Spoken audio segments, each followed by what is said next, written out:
I first noticed it 3 weeks ago. At night when the apartment was quiet, I could hear something shifting inside the walls, not skittering like mice, not creaks from the building settling. This was heavier. Something dragging itself slowly through the hollow space between the studs, always stopping when I turned my head toward the sound. At first I tried to ignore it. You learn to tune out noises when you live alone in an old place.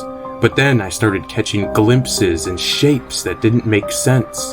The first time was in the hallway. The light from the lamp in my bedroom spilled across the wall, and for a moment, I saw a shadow move against the light. Not cast by anything, just there, sliding upward across the paint like a spill of ink. When I blinked, it was gone. The thing about living alone is, there's no one to tell you you're imagining it. No one to convince you it's just the pipes or your brain playing tricks. And it didn't help that I started waking up at around 3 a.m. every night. Not because of a noise, not because of a nightmare. I just woke up. I'd lie there in the dark, my heart racing, feeling that wrong kind of stillness, like the air was holding its breath. And sometimes if I stayed perfectly still, I could hear it. The slow, wet sound of something shifting in the walls. One night, I stayed up on purpose, lights off, back against the couch, and my phone was recording. At 3 a.m. again, the scratching began, slow, deliberate, directly behind me, and then tapping, 3 taps, then pause, 3 more, like it knew I was listening. I didn't move, but I turned my phone camera toward the sound. When I checked the footage in the morning, I almost dropped my phone. For a fraction of a second, there was movement in the wall, something thin, impossibly black, pushing against the drywall as if it was testing it. You could see the outline of a face pressed into it. No eyes, just a mouth, wide open. I tried to tell myself it was an illusion from the shadows, until the next night. When I woke up, the shape was still inside my bedroom wall. I could see it in the faint light from the street lamp outside, just the slightest distortion in the paint, moving slowly from one end of the wall to the other. Every so often, it would stop, right where my head was on the pillow, and I could feel it there, listening. And last night, it finally spoke. I was lying in bed, trying not to breathe too loud, when the distortion stopped again at my head.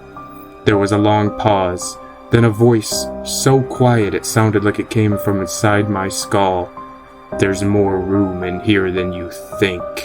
And the wall pulsed just slightly, like it was breathing. And now tonight, it's almost 3 a.m. again. I'm sitting in the living room with every light on. I can hear it moving in the walls again, circling me, and I think it's trying to figure out how to get out. The first time I heard it, I told myself it was nothing, just the house settling. 3 slow scratches and then pause. 3 more. It came from the wall right behind my bed, too deliberate for pipes and too slow for rats. I lay there in the dark, staring at the ceiling. The sound didn't come back, and I eventually convinced myself it was my imagination. The second night, it happened again.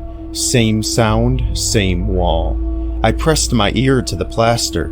The scratching stopped. For a moment, there was only silence. Then so close it made my skin crawl, I heard breathing. Not deep, steady breathing, shallow, rapid, like someone was excited. I pulled back from the wall, heart pounding so hard I could hear it in my ears. The breathing stopped after a few seconds. I didn't sleep for the rest of the night. The next morning I was scrolling through my phone when I saw it, a photo I didn't remember taking. It was me, asleep in the bed. The angle was strange, low to the floor, almost like it had been taken from inside of my own closet. And in the dark gap of the closet door frame, just barely visible, was a pale hand. Fingers way too long and bent the wrong way like broken sticks. My throat went dry. I stared at it for minutes, trying to tell myself it was some kind of optical illusion, but deep down, I knew better. That night, I locked the closet, even pushed a chair in front of it, and then night 3 came.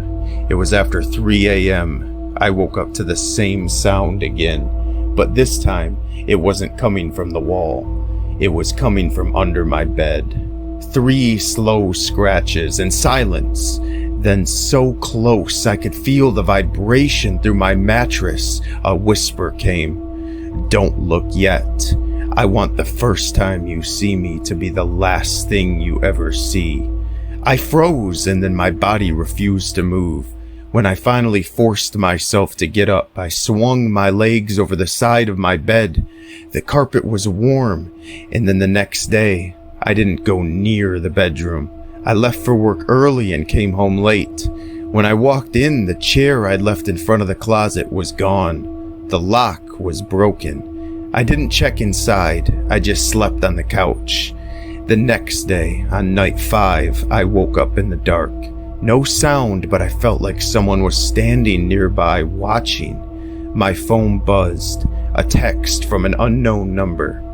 It was a photo of me, lying on the couch. In the background, in the dark living room doorway, a figure stood watching. Its head tilted too far to the side, mouth wide open. I fumbled for the light switch. Nothing happened. Then came the scratching, slow, deliberate scratching from behind the couch. The sound moved upward, dragging along the fabrics until it was right behind my head. A whisper, trembling with excitement, brushed against my ear. I've been waiting so long to see your eyes when it happens. That was last night. I've been sitting here since sunrise, and the lights don't matter anymore. I keep them on anyway. It's 8:43 p.m. now. The sun's almost gone. I just heard the bedroom closet door creak open, and I know without looking that it's smiling. I rented the cabin because I needed to be alone. It was a weathered little place tucked at the end of a dirt road, surrounded by miles of pine forest. The air smelled of sap and earth, and the nearest neighbor was 5 miles away.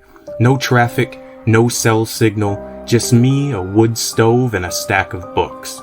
I arrived in late afternoon, with the light already slipping through the trees in long, pale ribbons. By the time I unloaded my bags, the woods had gone quiet, and not just quiet, but empty. Even the wind had stopped. The forest here seemed to hold its breath at nightfall. The first day was uneventful. I spent it unpacking and exploring the small clearing around the cabin. The ground was littered with pine needles so thick they muffled my steps. A narrow trail vanished into the trees at the back of the property, but I didn't follow it. That night I lit the stove and read until my eyes blurred. The heat and smell of burning wood made me drowsy. I then fell asleep on the couch. I woke up hours before sunrise to the sound of footsteps on the porch. They weren't hurried, just slow, with each one making the boards creak. My mind went instantly to the logical. It was a deer, maybe a raccoon, but then came the knock. 3 soft taps on the front door. I immediately froze. No one should be out there. I didn't move or make a sound, and after a long pause, the knocking stopped. The footsteps retreated, but the forest didn't resume its usual sounds. The silence felt wrong, heavy, like something was listening for me to respond. Morning light should have brought relief. Instead, it brought confusion, and outside in the forest were footprints on the porch. They weren't boot prints, they weren't bare feet either. They were elongated, at least twice the length of my own foot with too many toes, each ending in a sharp point. Stranger still, the tracks didn't lead up the path or away from it. They started on the porch, and they ended there. I spent the day inside, telling myself it was nothing. I kept busy reading, making tea, writing, but every time I looked out the window, I thought I saw something in the trees. Not movement exactly, but a shape in the space between the branches. That night, I locked every door and window. I didn't turn on the lights. I didn't want to be seen, and just before midnight, the knock came again.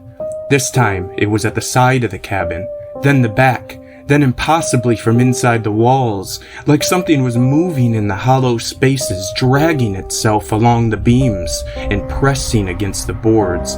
I sat in the center of the living room with a flashlight in my lap, every muscle aching from tension. My breath was extremely loud in the silence. Around 2 a.m., I heard my own voice whisper from the front door, "Let me in. It's cold out here."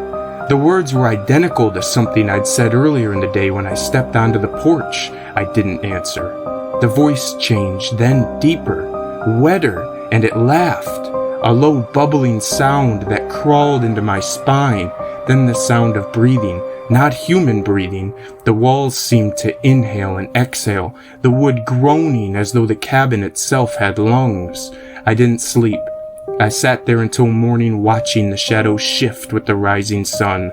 When I opened the door at first light, there were no footprints this time, just long gouges in the porch wood leading up to the threshold. They stopped there, as if it was still waiting.